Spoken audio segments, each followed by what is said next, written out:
The following is an encore performance of The Voice of Bold Business. You are listening to The Voice of Bold Business, and I am your host, Jessica Dewell of Red Direction. I have to admit, this question that we ask today, when we reach our capacity, how do we know and if we must grow? This turned into an interesting conversation because it went nowhere that I thought it was going to go, which means I learned a lot. Also, it means that there is so much more, and the flow of the conversation is really what makes this purposeful and useful. I mean, we're talking about what growth is. We're talking about the fact there's no quick fix. We're talking about the fact that our personal experiences matter, and you get to hear Zala and Howard talk about some of their personal experiences throughout this entire program. Howard Strauber is head of business development at Invested Consultants, LLC. He is a financial professional with over 30 years of experience in financial advising, business development, and brokerage and trading. Zala Bricelj is passionately supporting people to flex their mindset and turn their vices and weaknesses into advantages and become a source of strength. And right after this, you will meet Howard and Zala. Welcome to The Voice of Bold Business, the show that provides everything smart leaders need to evaluate situations, build relationships, and create solutions. Jessica Dewell candidly talks about the skills necessary to build tenacity and do more with less. And now, here's Jessica. Hey, Howard, When we reach our capacity, how do we know if we need to grow? I think getting through things rather than getting around things is really the main concern I have in life. There are always going to be setbacks. And I think I grow when my proverbial back is against the wall, when I have to get through something rather than going around something. And for many years, I would go around things, wanting the easier, softer way. I've had setbacks in the last year. My father has died.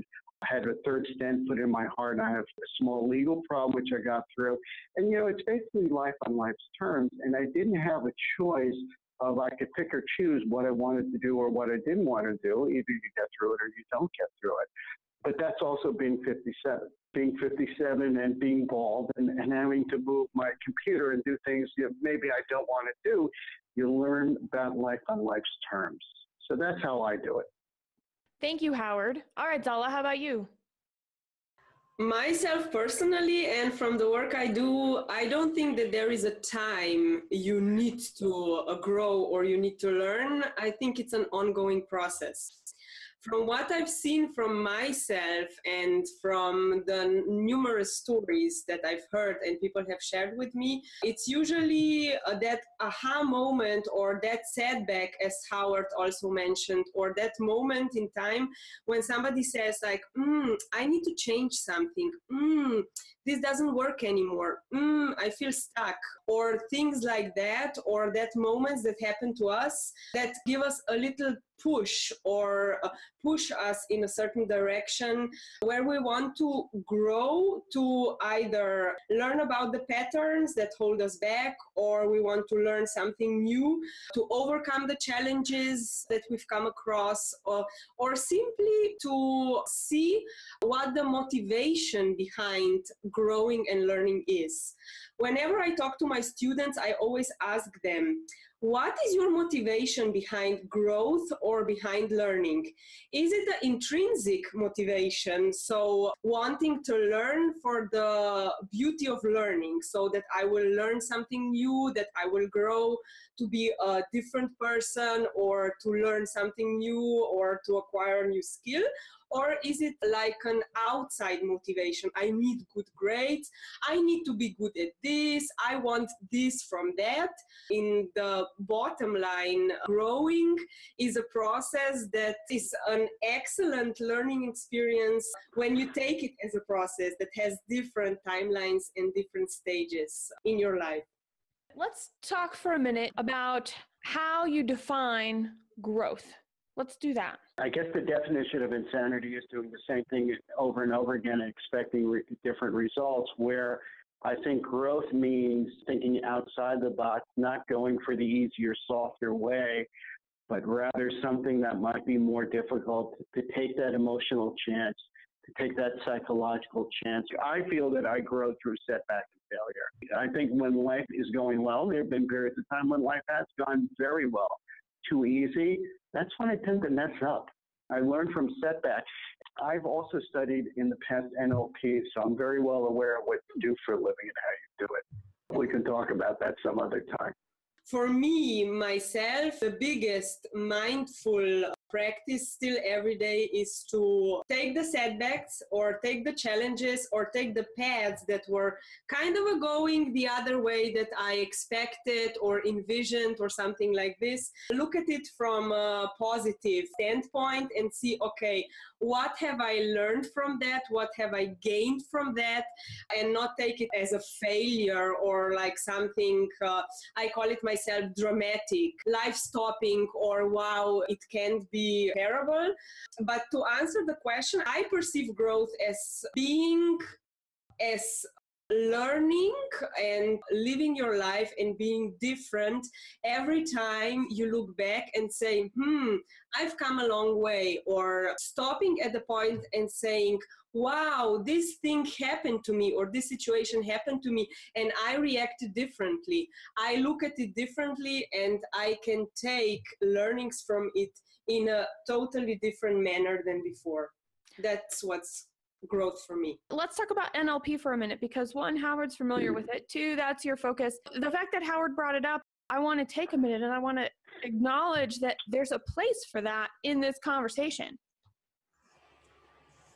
Yes, I am an NLP practitioner and master coach. That's some of the techniques I also use, and this knowledge I use in my work, not only in social media and digital marketing, but with clients and the workshops that I do. And the one thing that is really connected also to growth and learning and change is that it's not a quick fix. It's not a set of techniques that will magically change your life.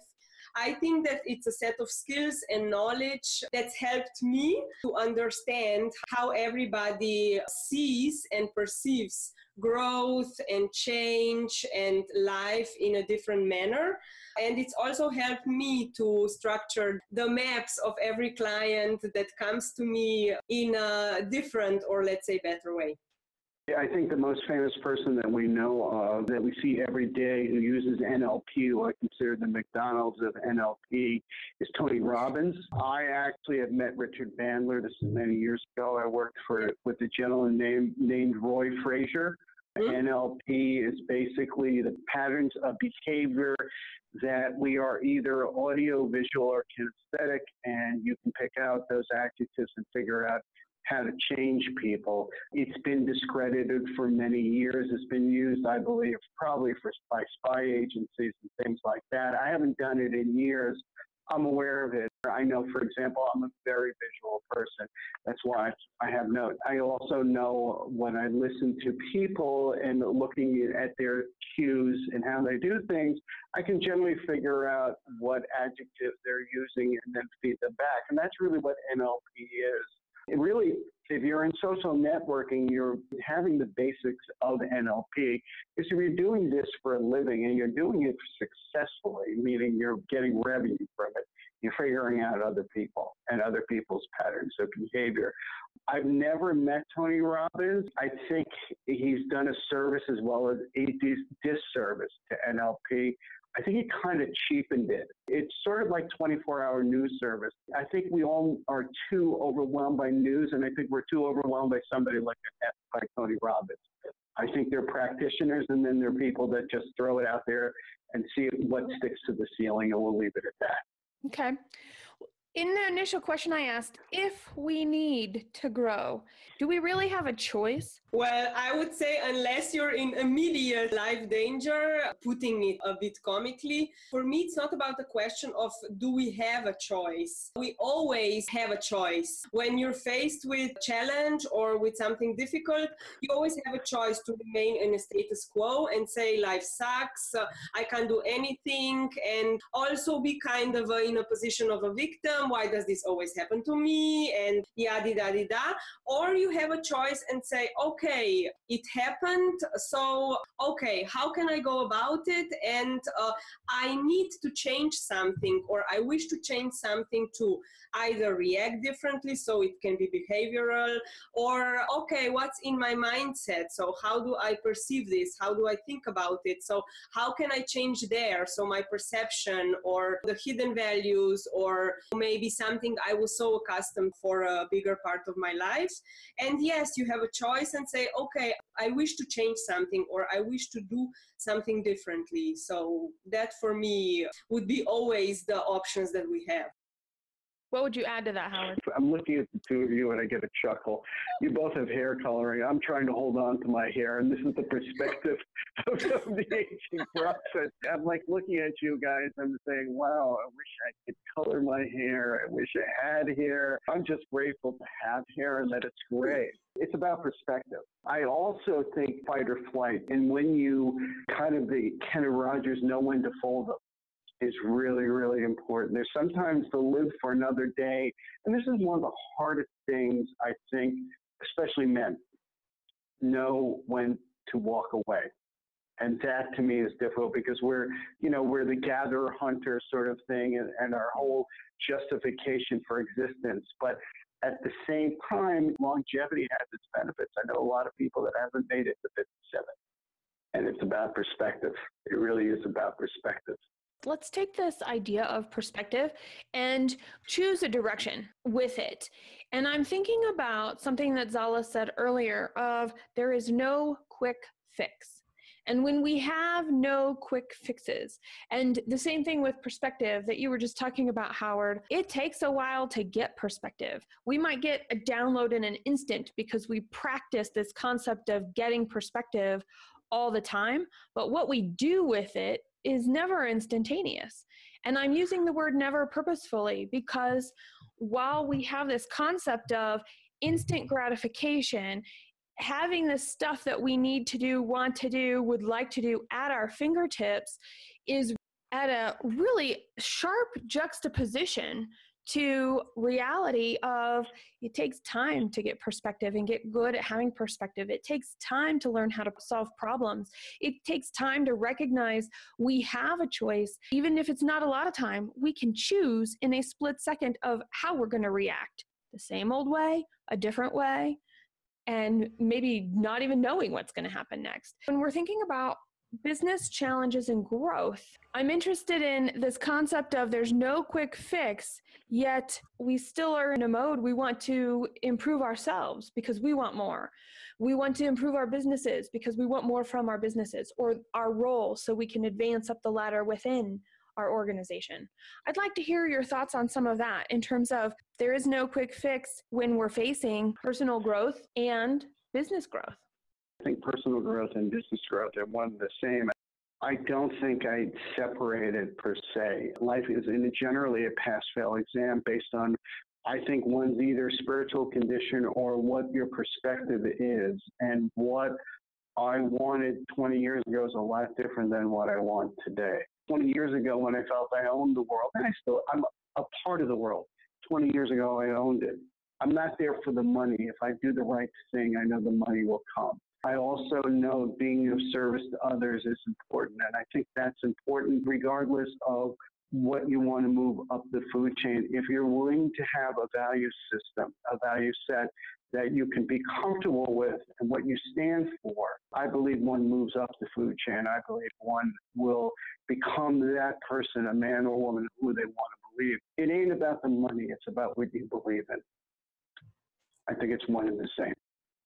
Howard, when I was thinking and listening to you, I wanted to say, yeah, I totally agree, but I see two worlds actually. There is the, let's say, corporate world where we should have personal growth and business growth very well connected, but we all know how much time and effort it spends defining your KPIs and the business growth and how much you need to achieve and how much ROI you need to do for this and that and so on.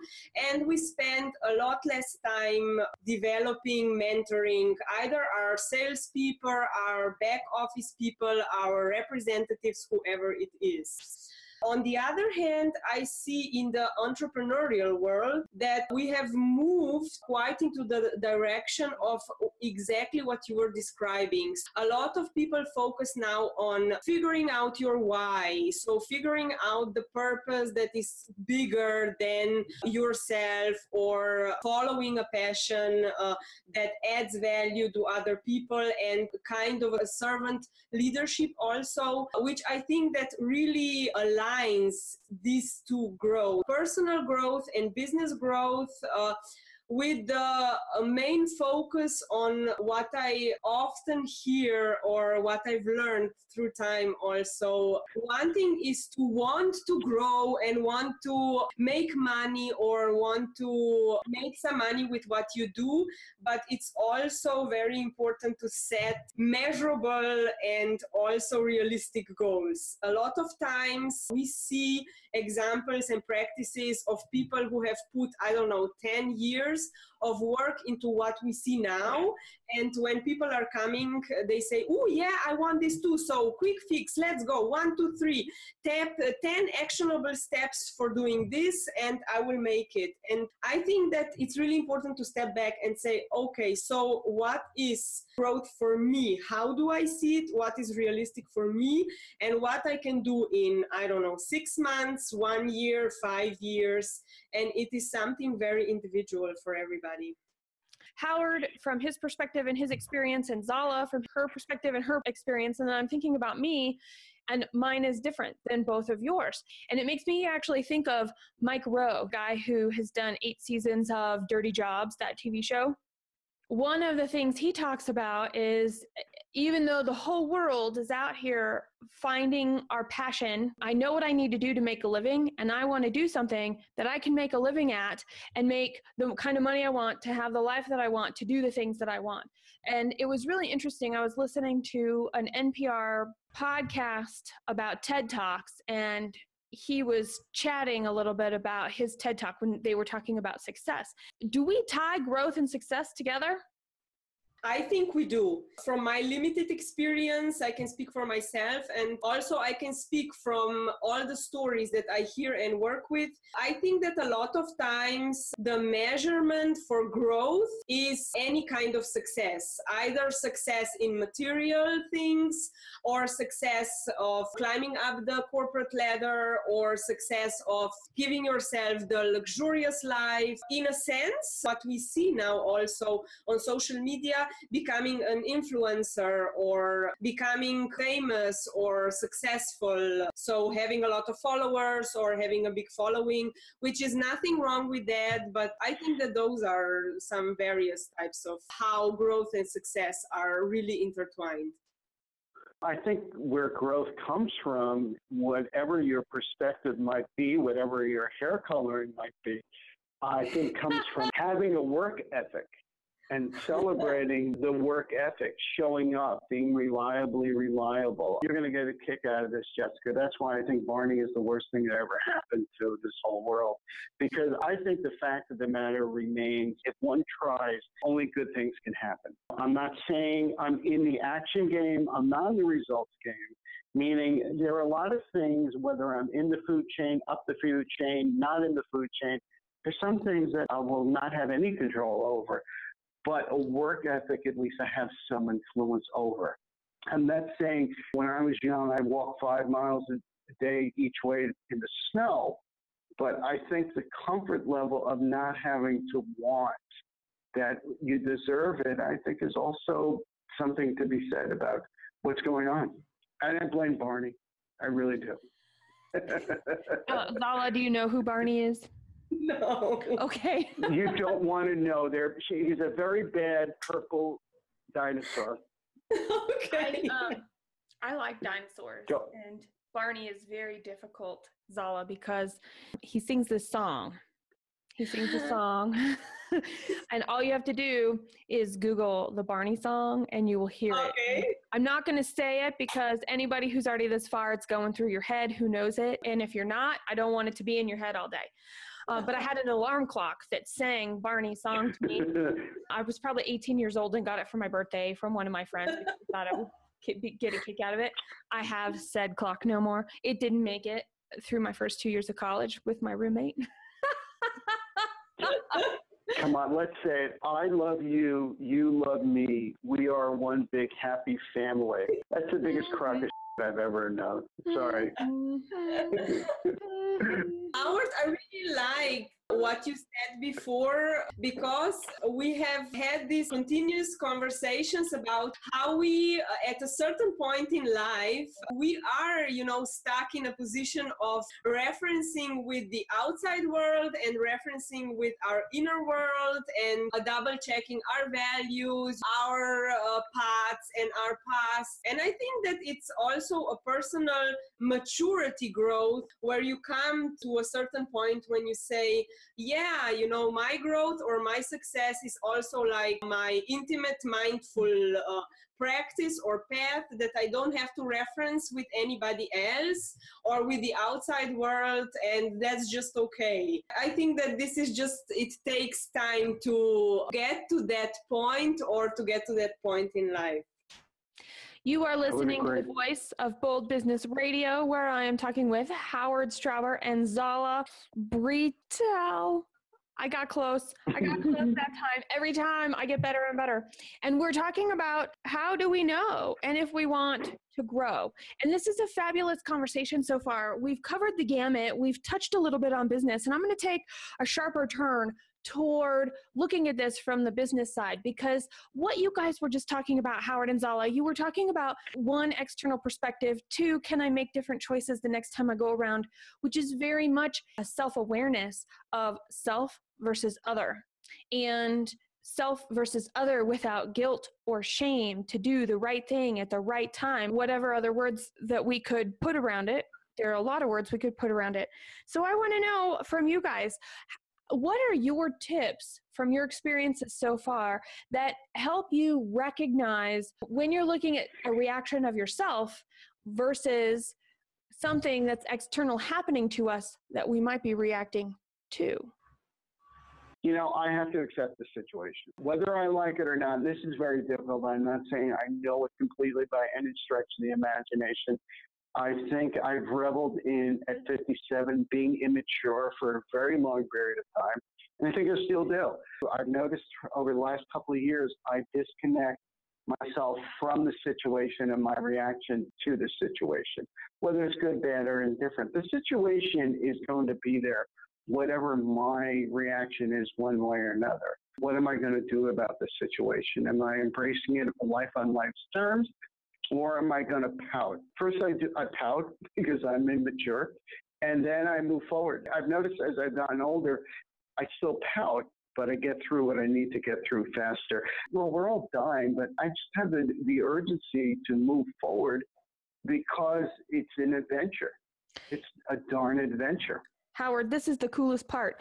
I'm going to pout anyway is a variation of what you said. And that is so cool to just go, yep, this is the place I'm at, and that's okay. There's nothing wrong with pouting. There's nothing wrong with our perceived negative emotions, because we all have to have them. It's what makes the positive ones so much clearer, so much more than with anything we've ever had before. What would you add, Zala? I think that we are kind of living in this bubble where everybody is super motivated or is supposed to be super motivated, super 100% all the time, super achievers. We put a lot of stress, not literally, on the good feelings. I think that it's really important for not only our self-awareness, but especially for growth, to say, the heck, we have the whole palette of feelings and emotions, and they're okay. They're okay as long as they don't put us down for a week, a month, or a year, or something even worse, but it's okay. For me, kind of the silent motto is, I'm not okay all the time, and that's okay. That's totally okay. And there are ups and downs and lefts and rights and highs and lows, and that's totally okay. The bigger challenge or the bigger picture is to say, okay, so I have these sentiments or feelings, or I have these situations. So like Howard mentioned, okay, maybe time to stand a step back or look at it from other perspective, or say, okay, so this situation is there.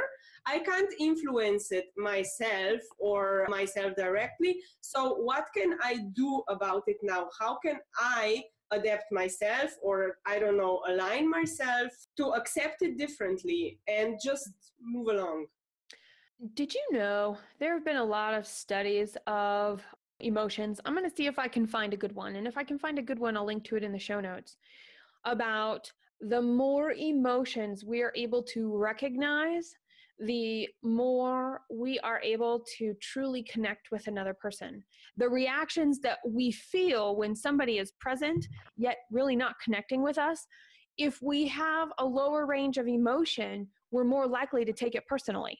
The bigger the range of our emotions, the more we recognize, oh, they got their own thing going on. I may or may not get what it is, but I get it's not me. My tip would be practice emotions, understand what they are and what the nuances are. I'm going to tell a personal story. And this is when my husband Ryan and I, when we worked together in our first business, I would say something like, no, I'm really frustrated. And Ryan, at the time, he would go, no, you're angry. And I'm like, how can you tell me what I'm feeling? He goes, that's all I know. And I said, well, this is what my frustrated looks like. I'll tell you when I see you're frustrated, and we'll see. And sure enough, of course, that's a serious conversation that has a lot of bumps along the way. And it does not happen as quickly as I'm retelling this story. But the gist is that we have this concept of, if we don't know what our own range of emotions are, there's no way we can ever even have empathy for another person. And I think when it's time to grow, or we're watching somebody else grow and we're witnessing that, having that empathy is a pretty big part of it. I'm going to go right into the business piece. You'll see where I'm going in just a second. I'm thinking about things like processes and balance sheets and HR and all of this other stuff, because all of those things are affected by emotions. So the more we develop our people, the more we develop ourselves, and the more empathy we can practice and understanding this vast range of emotions, it affects our profitability as a business. It affects our efficiency as a business. Would you agree or disagree, guys?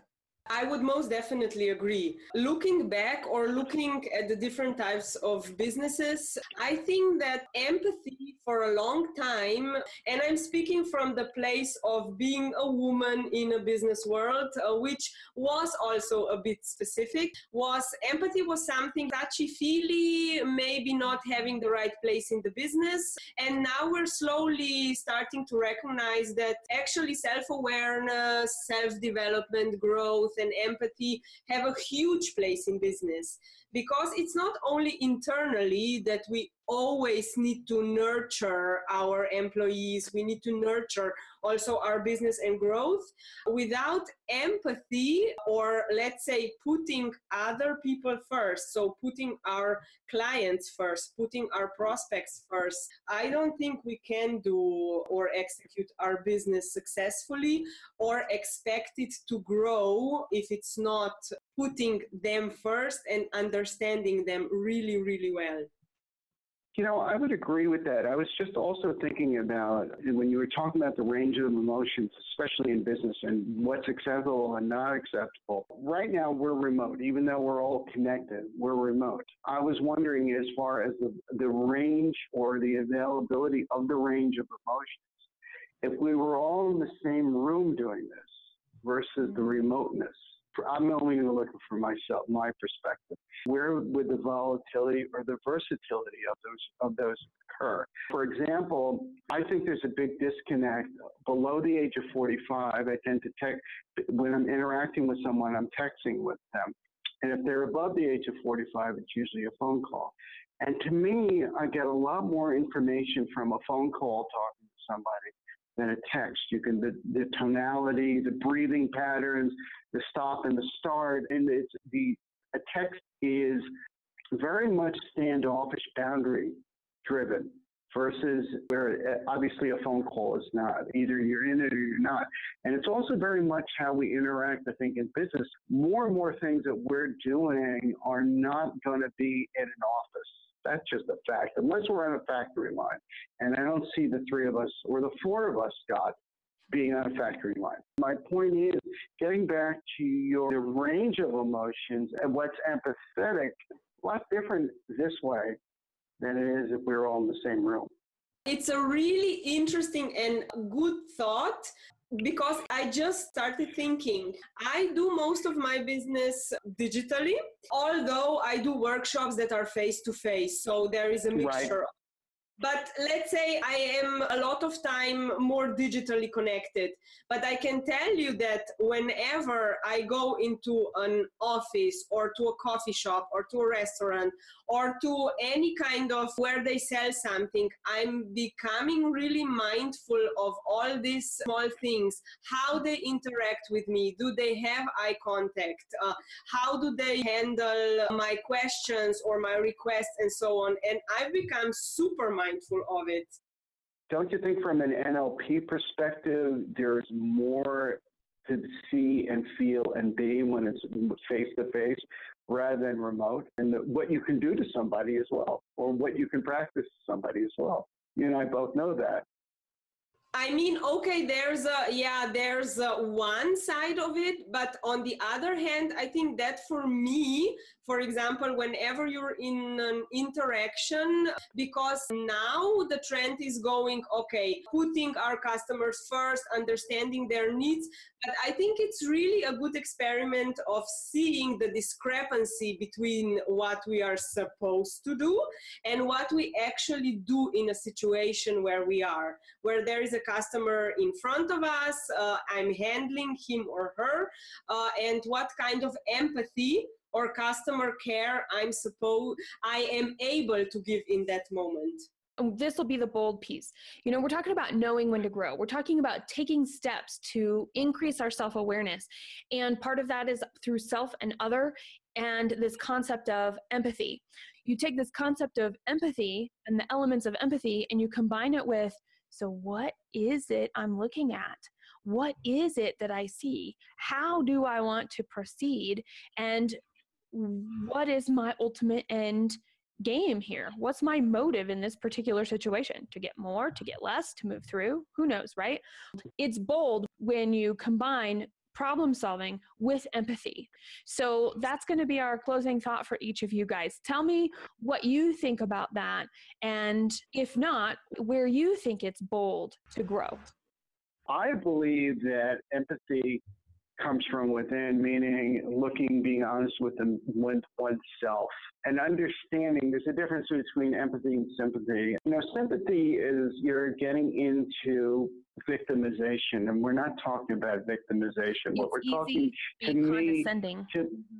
to me is honesty and open-mindedness and a willingness. Risk-taking comes in many different forms. We're talking about risk-taking in business, but there's a very fine line between risk-taking in business and risk-taking emotionally, because sometimes it's one and the same. For example, if you have an employee that has personal issues, there will be empathy to some degree, to some longevity, and then sometimes you just have to say goodbye. It depends where one's emotional tie is with this person, the longevity of the relationship, the skill set of that person or the situation, what that person brings, and what is one willing to lose as much as one is willing to gain. Personally, whatever it might be, we're here to take risks. Whether we like it or not, we're here to take risks. That's what I like about the voice of what we do here for you, is that risk-taking is acceptable. Okay, risk-taking is acceptable, and that we have to be willing and open-minded with regard to that. Empathy, I think, has less and less meaning as long as one's being honest with oneself. You can put yourself in the other person's shoes. I think that's really important.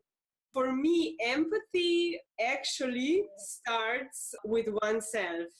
A lot of times we're trying to practice empathy or be empathic with others, and most of the time we don't show ourselves empathy or start being empathic with ourselves. Getting to know ourselves, accepting the good, the bad, the ugly, the lovely, the everything.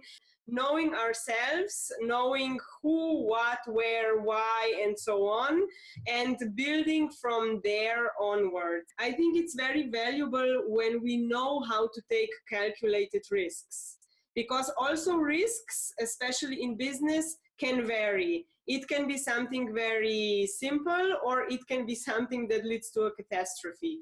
So I think that knowing your skill set and knowing how to put yourself in other people's shoes, but also knowing yourself can be a really good skill to develop the practice of taking calculated risks. Because nothing's wrong with risk taking or with changing something or with growing or taking a different path, but as long as it's a bit calculated, because sometimes it's not always, and like you said, Jess, I'm using this word purposefully, it's not always good to just say, just jump in it and let's go. It's always good to take into account different different factors and different situations in life.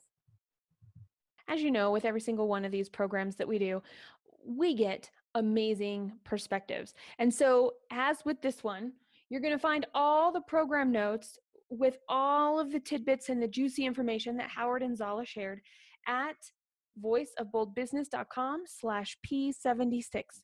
That is voiceofboldbusiness.com/P for program 76. You can also search Know When to Grow. The thing is, if we don't understand when we grow and how we grow and our own selves first, there's really no way that we can watch and recognize it in somebody else. And so when we start thinking about empathy and we add problem solving to it, I was really honest when I was talking about it being juicy. It's a juicy, wonderful play place. And so much magic comes out of it. Just like today's program, where, like I said at the beginning, it didn't go where I thought it was going to go, yet everything here is immediately useful and helpful to you on your personal development path, as well as a leader, how you might look at differently the development paths that each of your employees is on. We shape what it means to be a leader today, and now that you've listened, make sure that you subscribe to the Voice of Bold Business Radio on your preferred listening platform, iTunes, iHeartRadio, Stitcher, to name a few. The rest can be found at thevoiceofboldbusiness.com. Please share with us. We want to know from you. How do you recognize when you are in a place and must grow? Subscribe at thevoiceofboldbusiness.com and get more information, program notes, and past episodes. Bold leaders approach each situation and focus on action to achieve a higher level of leadership. Jessica Dewell, your business advocate, is the host of the Voice of Bold Business Radio. Thank you for joining us.